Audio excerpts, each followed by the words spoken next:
estudiante de Harvard llamado Mark Zuckerberg creó Facebook, un sitio web de redes sociales. En un principio, se creó en un contexto universitario y rápidamente se ha convertido en un fenómeno internacional, arrasando sobre otros espacios como MySpace, Hotmail o Flickr. Actualmente, Facebook tiene 140 millones de usuarios y 2 millones más se le unen cada semana. Los usuarios crean su propio perfil en el que incluyen todo tipo de información personal y en el que pueden publicar mensajes para que otros los lean. Facebook se convierte en una mirilla virtual.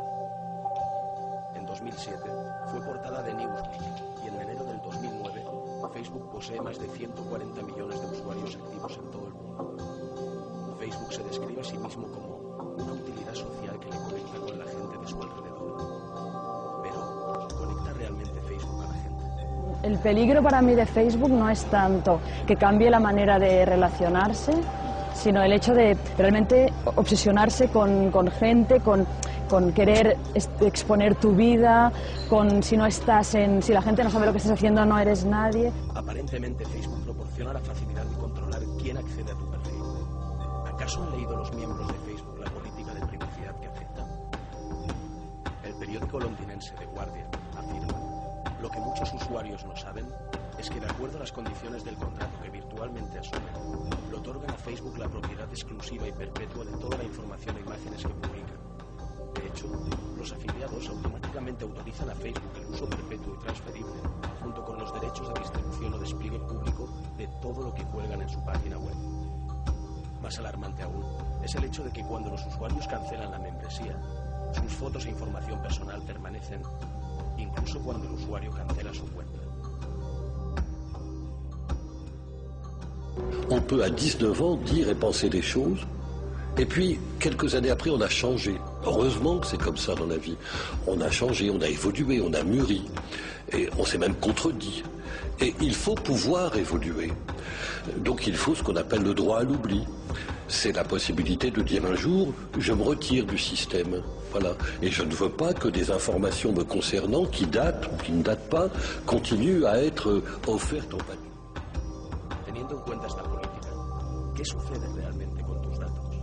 Realmente Facebook, aunque hay algunos filtros de privacidad, es una plataforma lo suficientemente abierta como para poder encontrar mucha información para la confección de nuestro trabajo.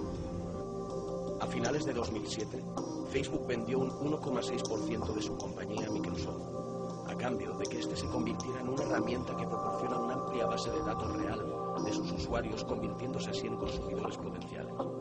Es decir, los términos de uso le reserva a Facebook el derecho a conceder y sublicenciar todo el contenido del usuario a terceros y grandes multinacionales. A través de la misma página de Facebook, con una selección de perfil, tenemos fotografías, tenemos edades, tenemos gustos, perfiles, nos permite ahorrarnos este intermediario. Ya que en algún lugar del mundo, en este preciso momento, hay alguien anotando hasta el más mínimo detalle de tu perfil de Facebook. Tiene tu edad, color favorito, dónde vives, cuánto calzas, el color de tus ojos y la cantidad de veces que has terminado con tu pareja. En otra columna, tiene tus películas favoritas, la ropa que usas, las fotos de tus vacaciones e incluso cuánto pesa tu cerebro. Cuando este hombre anota todos los datos personales que tienes en Facebook, se levanta y se dirige a otra sala donde más hombres con anteojos y puros se reparten los trozos de tu vida privada como si fueran fichas de póker. Por lo tanto, para el lenguaje de Facebook, compartir es anunciar. A sus creadores les basta con cruzarse de brazos y ver cómo millones de adictos transmiten voluntariamente sus datos personales, fotografías y listas de sus objetos de consumo favoritos. Una vez que ha recibido esa amplia base de datos, Facebook no hace más que revender la información a sus anunciantes. Por ejemplo, estamos trabajando en estos momentos en una campaña que tiene que ver con el skate y el uso del skateboard a lo largo de los últimos 25 años, ¿no? Y entonces sí que hemos buscado tipos de tendencias, ropas, fotografías, hemos buscado también vídeos. Aunque el proyecto fue inicialmente concebido por la estrella mediática Mark Zuckerberg, la verdadera cara de Facebook es el capitalista de riesgo de 40 años de Silicon Valley y filósofo futurista Peter Thiel. Thiel está intentando destruir el mundo real, que él llama naturaleza. e instalar en su lugar un mundo virtual. Es en este contexto donde debemos considerar el auge de Facebook. Facebook es un experimento de manipulación global.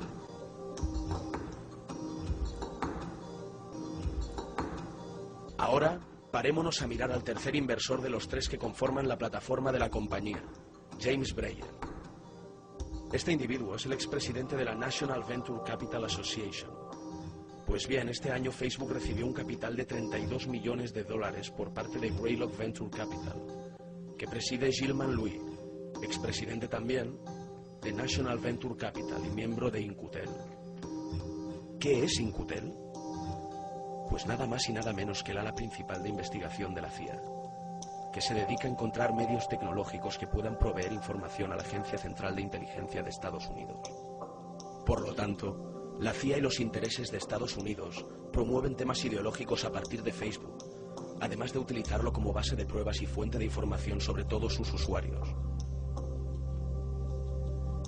No estamos tan lejos de la novela de George Orwell 1984, en la que un personaje de carácter omnipresente lo controla todo. Por eso podemos afirmar que estamos comenzando a vivir en la sociedad orwelliana, porque aunque Facebook pretende ser libertad, no se asemeja más a un régimen virtual totalitario, motivado ideológicamente con una población que pronto sobrepasará a la del Reino Unido. Esta es la realidad de Facebook y de sus inversores. Una estrella mediática, un filósofo futurista que quiere destruir el mundo real y un tercer inversor implicado directamente en la CIA. Ellos han creado su propio país. Ahora, dime tú, ¿qué vas a hacer? Pues ¿sabe quién qué otros macabros secretos puede ocultar la red social más grande creada hasta ahora y que entró en nuestras vidas con la misma facilidad con la que tú pulsas la tecla aceptar?